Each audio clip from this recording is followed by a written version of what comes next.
ustedes los estudiantes de la licenciatura en Letras, licenciatura en Artes de los posgrados de esta facultad, la maestría en Producción Artística y la maestría en Estudios de Arte y Literatura, así como de la maestría en Producción Editorial. A los docentes e investigadores de esta facultad y del CIBU, y a los invitados de otros centros de la UAM, así como al público invitado. La Dirección de Publicaciones presenta a la doctora Lidia Elizalde y el doctor Ángel Miquel, coautores del libro Intermedialidades en las Artes Visuales y la Literatura. Es un libro en coedición con Juan Pablo Editor y la UAM. Le cedo la palabra a la doctora Lidia Elizalde. Somos 3 profesores de la Facultad de Artes, los que estamos en este cuerpo académico, que es el doctor Delmar, que no está por aquí, Fernando, el doctor Ángel Miquel y yo, Lidia Elizalde. Y hay una persona más, un investigador de la Facultad de Humanidades, ya no es Facultad de Humanidades, es ahora el Centro Interdisciplinario de Estudios en Humanidades, que es la doctora Angélica Tornero. Entre los 3 hemos podido conciliar nuestras temáticas y además apoyar apoyar principalmente la maestría en producción, en estudios de arte y literatura. Los contenidos del texto que hoy se presenta, Intermedialidades en las Artes Visuales y la Literatura, proviene de investigaciones que realizamos a partir desde hace tiempo y que presentamos en el Congreso, en un congreso, el primer Congreso Internacional de Acercamientos a las Intermedialidades, que se realizó en esta universidad. Entonces, como ustedes verán, los temas que trabajamos aquí y que trabajó el doctor Ángel Miquel es la recepción y contexto de 2 adaptaciones mexicanas del poema Tabaré de Juan Zorrilla de San Martín. El doctor Fernando Delmar, que ya está aquí, presentó El enigma de Marcel Duchamp a partir de la obra de Octavio Paz. Por mi parte, presenté un artículo titulado La recepción estética de la revista de arte contemporáneo La Tempestad y su extensión al medio digital.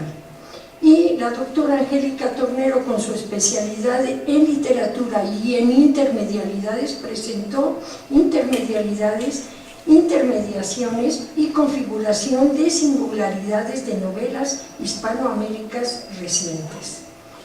Bueno, inicialmente dejo la palabra al doctor Ángel Miquel. Gracias, Lidia. Yo voy a contarles de qué trata mi artículo, pero sin leérselos. Más bien haré una descripción gráfica de lo que contiene en palabras el artículo. Las palabras están, el ensayo está desarrollado de una forma más académica y más sutil, tal vez, pero usé todo este montón de imágenes que les voy a mostrar y muchas más para articular lo que yo quería decir, para entender primero lo que yo quería decir y luego para expresarlo en el ensayo. Intermedialidades. Nuestro tema es relacionar 2 medios, ¿no? En mi caso, yo estudio el cine. Los medios son la literatura y el cine, lo que comúnmente se conoce como adaptaciones. Ahora hay una palabra más elegante para decir adaptación, que es transposición, pero cuando uno va y le dice acabo de ver a su amigo, acabo de ver una transposición de Macbeth, nadie entiende de qué se trata eso, ¿no? Adaptación es la palabra más común y más comprensible y más normal. Entonces, yo partí de una como nos enfocamos en América Latina nosotros, fui a buscar a las enciclopedias de cine mexicano qué adaptaciones de autores latinoamericanos se habían hecho en el periodo que yo estudio, que es más o menos cine mudo y los primeros años del cine sonoro. Encontré que hay decenas o tal vez cientos de adaptaciones a la literatura universal, pero a la literatura hispanoamericana hay muy pocas. Con España hay una relación más abundante, hay muchas más adaptaciones de obras españolas, sobre todo porque en México también fue muy popular el tema del teatro de género chico, o el sainete, las zarzuelas, ese tipo de obras, ¿no? Obras más o menos frívolas que no llegan a ser gran teatro, pero que son muy populares. Entonces de esas sí hubo muchas adaptaciones mexicanas, sobre todo en la época de oro, con actores como Pardavé, como Sara García, etc., ¿no? O sea, la gente que daba el tipo que podría llegar a ser español. Lo primero que encontré fue que fue súper popular Zorrilla de San Martín en realidad en todo el continente.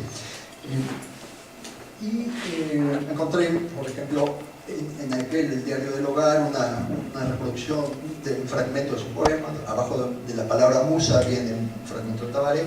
Luego noticias acerca de él, ¿no? Notas en los periódicos o en las revistas ilustradas acerca de él. Este es un retrato de Zorrilla de San Martín, un grabado bastante malo, pero simpático, está chistoso, ¿no? No sé si en el periódico de tu abuelo habrá reproducción. Pero el tema es que Tabaré, el poema de Zorrilla de San Martín, que se publicó por primera vez en 1888, fue súper popular. Ya no, los poetas ya no son populares, ¿no? No sé, los del rap ahora, o tal vez otro tipo de poesía, una poesía más performativa, más de escenario, ¿no? Tal vez alcancen grados de popularidad comparables. Los cantantes de rock son ahorita más o menos tan famosos como los poetas a fines del siglo XIX.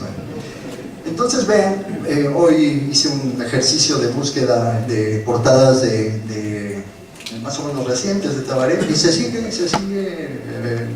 reimprimiendo. Yo encontré muy fácilmente en una librería de viejo un ejemplar del siglo XIX todavía, que está ya todo encuadernado, pero a lo que voy es que de alguna manera se sigue conservando, y en Uruguay es un éxito. El presidente actual, o no sé si acabó, o el anterior, se llamaba Tabaré Vázquez, y Tabaré no es el nombre de una persona real, es el nombre de un personaje literario. Es como si aquí nuestro presidente se llamara Quijote, ¿no? o algo así. Cuauhtémoc sí. Cuauhtémoc sí fue real. Pero Tabaré no fue real, ¿no? Tabaré es un indio mestizo.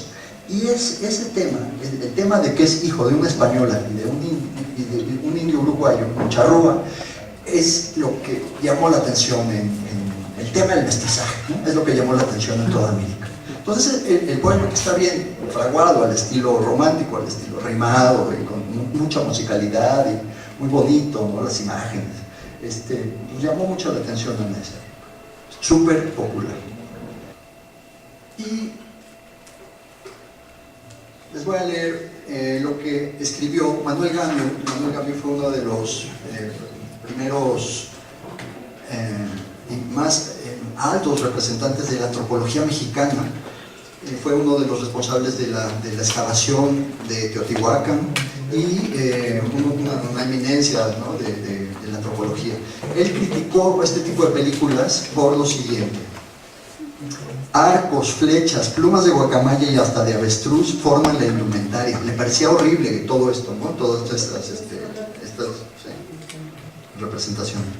Sonsonetes letárgicos y alaridos que acompañan repiqueteo desgarrador hacen la música. Al pie de ídolos repugnantes se ahuman braserillos apócrifos, enrojecen charcos de sangre y flotando aquí y allá corazones con cuchillos de pedernal clavados. Esa es la religión. Colorines, dientes humanos y huesos de frutas silvestres, el adorno.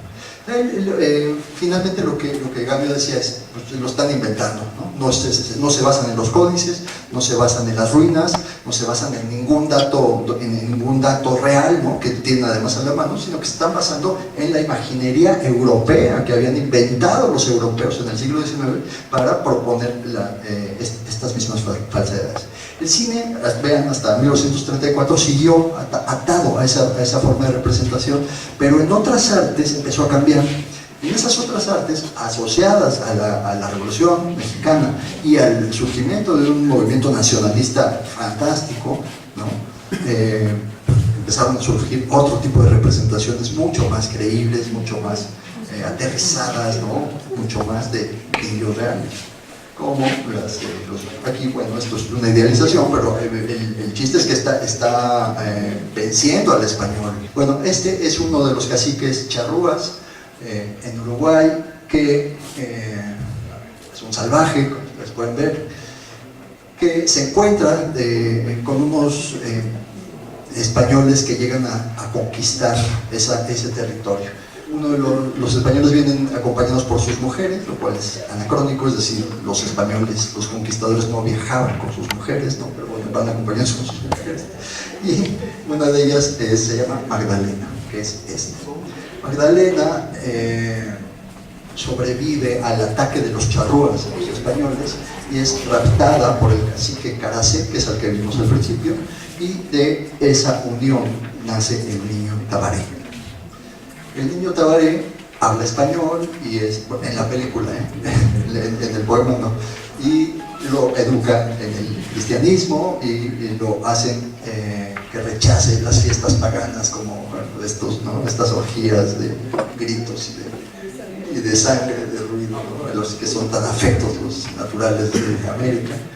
Y finalmente el hermano, Gonzalo de Orgaz, que desconfía de todos los indios, dice, no, Tabaré mandó a raptar a Blanca y mata a Tabaré. Entonces es una historia trágica, ¿no? Donde un indio bueno, un indio colaborador con las autoridades, digamos, es sacrificado por las propias autoridades, y ese es la historia de Tabaré.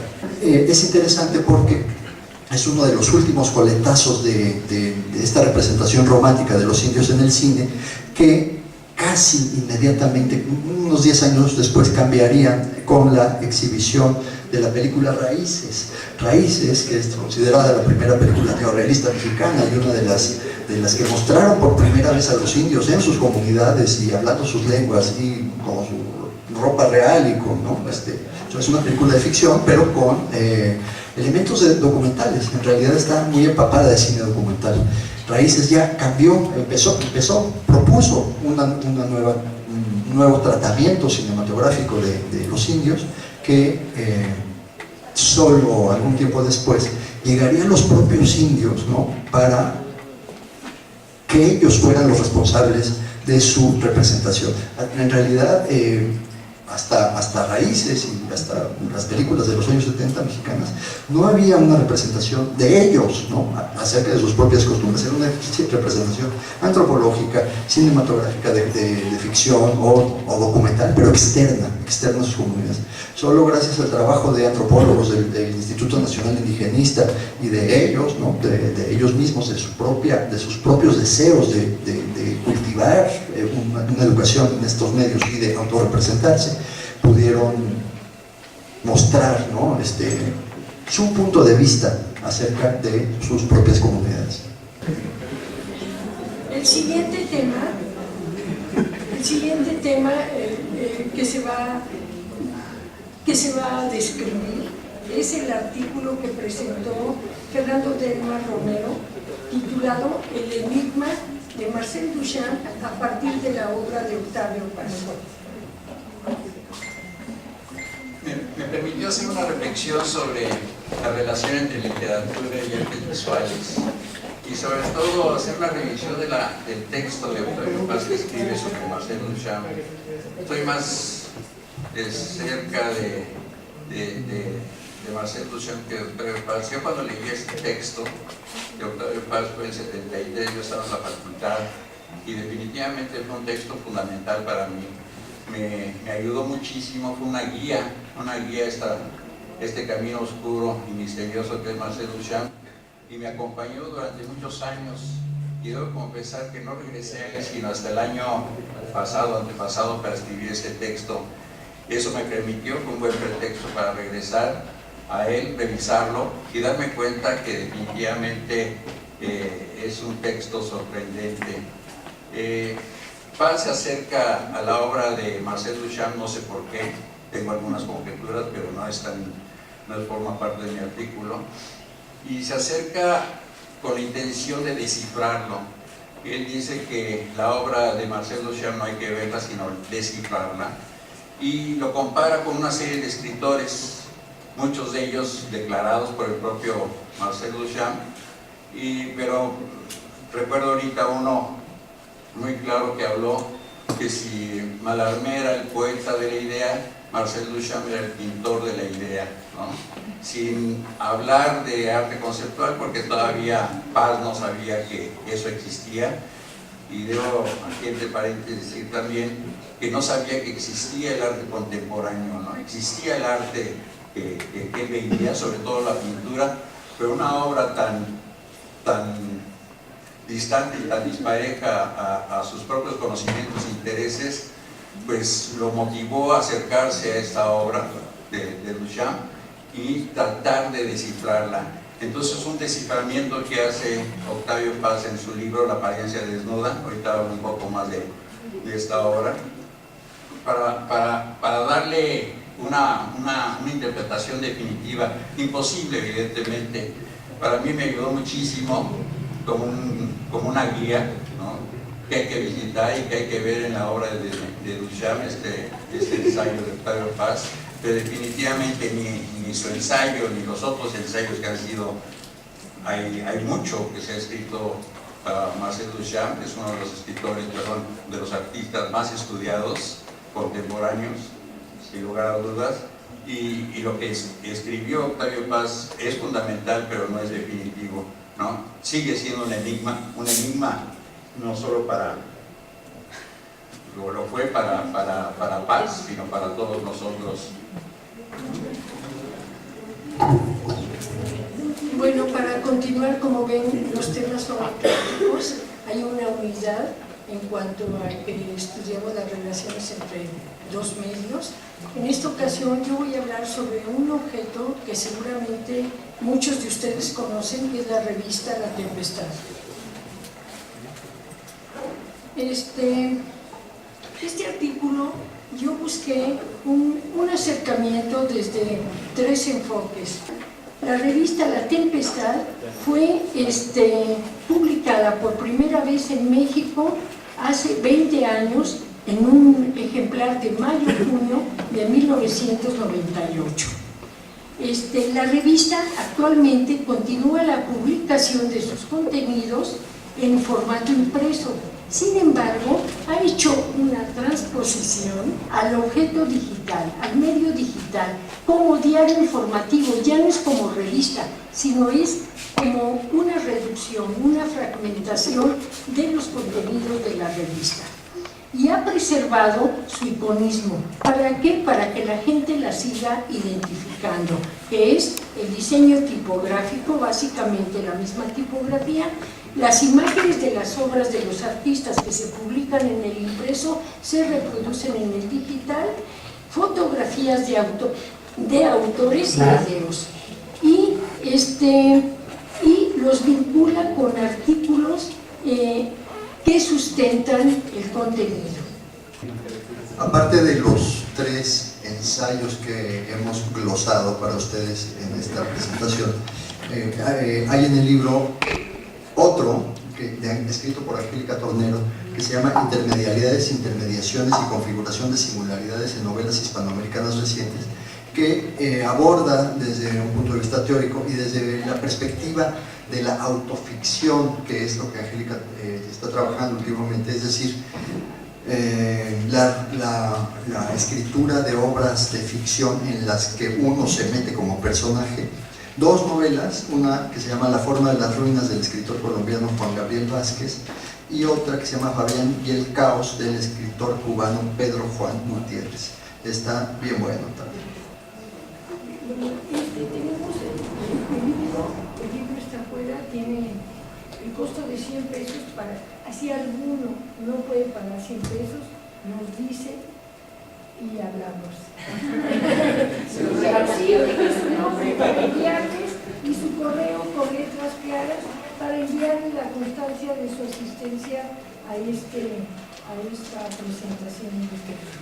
Y muchas gracias.